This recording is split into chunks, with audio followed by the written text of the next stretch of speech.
My husband hired a hitman to get rid of me and take all my money.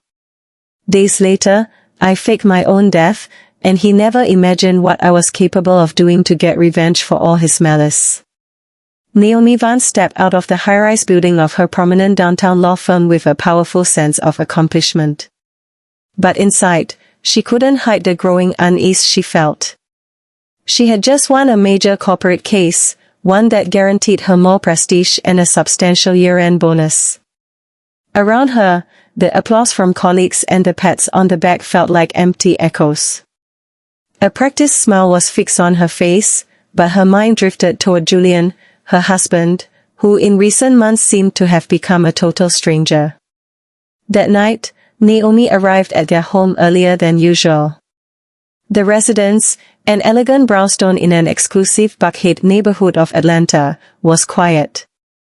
The lights were on in the living room, but Julian wasn't in his usual armchair. His sport coat was draped over the back of the sofa, and a half-finished glass of whiskey rested on the glass table. "Julian," she called out firmly. From the kitchen came the metallic sound of a refrigerator door being closed. Julian appeared, impeccable as always, with his shirt perfectly pressed and his hair slicked back. There was something in his smile that tied Naomi's stomach in knots. "You're home early," Julian said with a light tone, though his eyes seemed to be measuring her. "I closed the case ahead of schedule." "I thought we could have dinner together like old times," she replied, dropping her briefcase onto a chair and unbuckling her heels. Julian paused briefly as if evaluating the proposal and then nodded. "Sure, let me order something. I haven't had time to discover more." Free transcript generator. Video editing software. TV and video. Cook. While Julian pulled out his phone, Naomi watched him with a mixture of affection and something darker. The distant expression he had recently adopted unsettled her. The small lies she had detected in his words, and his constant absence had begun to erode the trust that was once the pillar of their marriage. That night, while they ate takeout sushi in front of the television, Naomi tried to break the ice. "How's the Onyx Lounge doing?" "Busy lately?" she asked, feigning disinterest. Julian, focused on his plate, replied without looking up. "It's fine. People never stop going out. There's always something to celebrate." "I'm glad to hear that. You seem so busy lately. I barely see you." Julian looked up for an instant. A flicker of irritation crossed his gaze before he masked it with a smile. "You know how it is. I work hard now so we can be comfortable later." Naomi nodded, but her mind wasn't convinced. Dinner ended in an awkward silence. When Julian retreated to the bedroom, she stayed in the living room with her laptop, supposedly checking emails. Curiosity pushed her to look at Julian's phone, which he had carelessly left on the table. She knew the passcode. There was a time when they shared everything without reservation. Naomi quickly opened the phone and navigated through recent messages. One in particular captured her attention. An exchange with someone saved as P. The message read, "All set for tomorrow. Remember, there can't be any mistakes." Naomi's heart started pounding faster. What were they talking about? The message was cryptic, but there was something in its tone that made her feel vulnerable. Julian had never been a man with secrets, or so she had believed. She immediately closed the phone when she heard Julian's footsteps returning. He stopped in the doorway and looked at her with a neutral expression. "Still working?" he asked with a tone that almost sounded accusatory. "Yeah, a couple of things to review," Naomi said, closing her laptop hastily. Julian nodded and returned to the bedroom without saying another word. She remained seated on the sofa, feeling the facade of her marriage begin to crack. The sensation of being watched invaded her as if her every move were being tracked. The tension grew days later when Naomi and Julian attended a dinner with close friends. On the surface, everything looked perfect. Julian was charming, attentive, and conversational. Everyone at the table admired how well they complemented each other as a couple. But Naomi did not miss the way Julian avoided any prolonged eye contact with her. During the dinner, Chloe, Naomi's best friend, noticed something was off. She took advantage of a moment alone in the restroom to ask, "Naomi, is everything okay? You've been a little distant tonight." Naomi hesitated before answering, struggling to keep her voice neutral. "Sure, just tired from work." Chloe looked at her intensely as if she could see right through her facade. "You know you can tell me anything. I've always been here for you." "I know, Chloe." "Thank you," Naomi replied, forcing a smile before returning to the table. When the dinner ended, Julian insisted on staying a few more minutes to talk with one of the men in the group while Naomi waited in the car. From the passenger seat, she saw Julian talking in a tone that seemed more serious than usual. The man he was speaking with handed him an envelope, and Julian quickly tucked it into the inside pocket of his jacket. On the way home, Naomi tried to suppress her anxiety, but couldn't help asking, "What were you and that man talking about?" Julian didn't take his eyes off the road as he responded calmly, "Club business. Nothing that would interest you." The coldness in his response hit Naomi like a bucket of ice water. For the first time in years, she felt completely alone next to the man with whom she had built her life.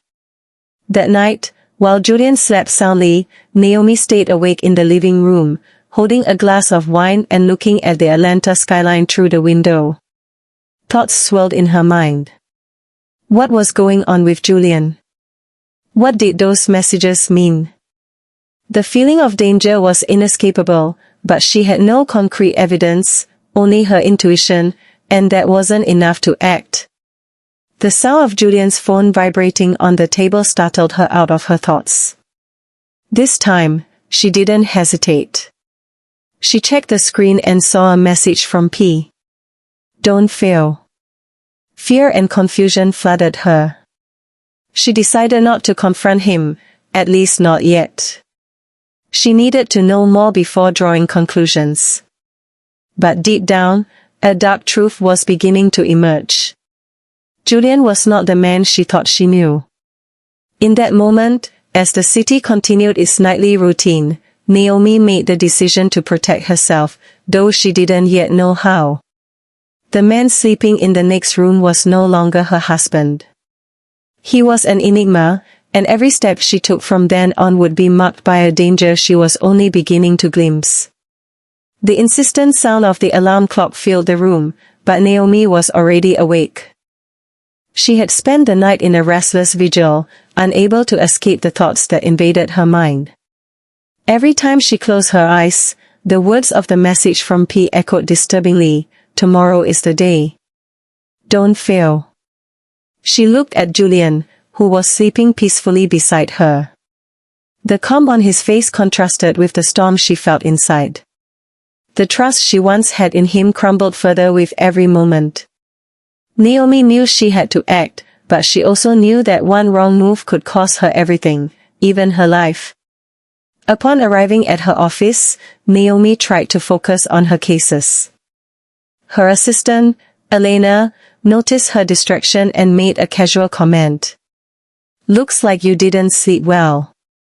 Everything okay at home?" "Just a bit of work stress." "Nothing out of the ordinary," Naomi replied, forcing her tone to sound nonchalant. Elena nodded and left the office, but her words left Naomi with a bitter feeling. Was it that obvious something was wrong? Could Julian notice that she was growing more distant? After reviewing documents for hours without really paying attention, Naomi made a decision. She hired a private investigator. Her reputation as an attorney had connected her with trusted people in various fields, and the man she chose, Darius Stone, was known for his discretion. When she called him, her voice trembled slightly. I need your help. It's delicate, and I don't want anyone to know. Of course, Miss Vance, tell me where and when. Darius replied.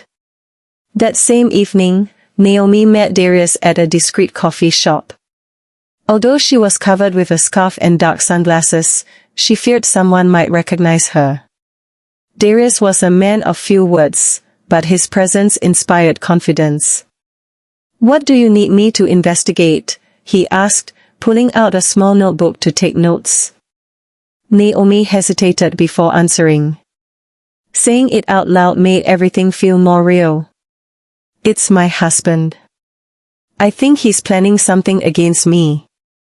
He's been acting strange, receiving suspicious messages. I need to know who he's meeting and what he's doing when he's not at home. Darius looked at her seriously, noting every detail. I'll do everything possible to get answers, but you have to be prepared for what might come out of this. Sometimes the truth is darker than we expect. Naomi felt a shiver run down her body. Days later, Darius delivered his first report. Naomi received it at the office, locking the door before opening the envelope. Inside were photographs of Julian meeting with a robust man who had scars on his face. The images showed them talking animatedly in an alley behind Julian's nightclub. There was something disturbing about the man's posture, the way he shook Julian's hand as if closing a deal. Along with the photos, Darius included information about the man, Duke Miller. He's linked to an organized crime group known for extortion and disappearances. Naomi's heart sank as she read the name.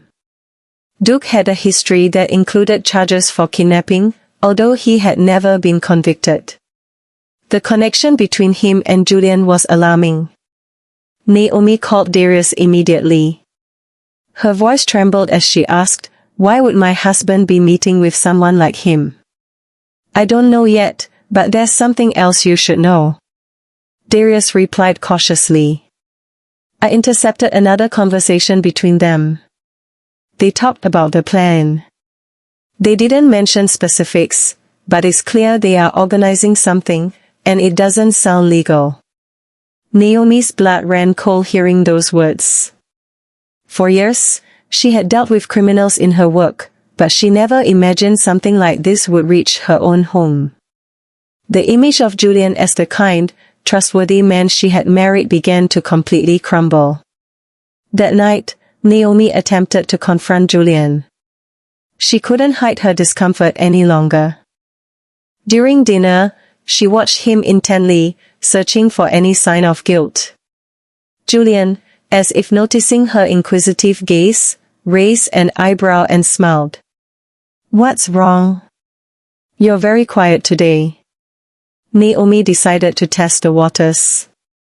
I'm just worried you're working too much at the club. I don't want you getting into trouble with dangerous people. Julian put down his fork and stared at her for a moment. His expression seemed to harden before softening again. Why would you say that? Have you heard something? He asked with a tone that sounded more defensive than he probably intended. No, nothing. I just want you to be okay. You know I'm always here for you. The smile Julian returned was superficial, almost forced. The conversation quickly changed subjects, but Naomi knew that something in him had changed. Perhaps he suspected she was finding things out. The crisis point came the next day when Naomi received an unexpected call from Darius. The investigator's tone was urgent. We have a problem. It seems Julian is suspecting something. Duke was seen talking to one of my men. I'm sure it wasn't a coincidence. Naomi felt the ground crumble beneath her feet. What does that mean? Am I in danger? I'm not sure. But if Julian is aware that you're investigating him, he could speed up his plan. You need to be very careful, Naomi. I think you should consider involving the police. The advice resonated in her mind for hours. As the days passed, the tension in her home became unbearable. Julian was more attentive, almost as if trying to distract her. He brought her flowers, invited her to romantic dinners, but Naomi knew it was all a facade. Behind that kindness was something dark, something she had to unmask before it was too late. That night, while Naomi reviewed Darius's documents again, she found a detail she had missed before.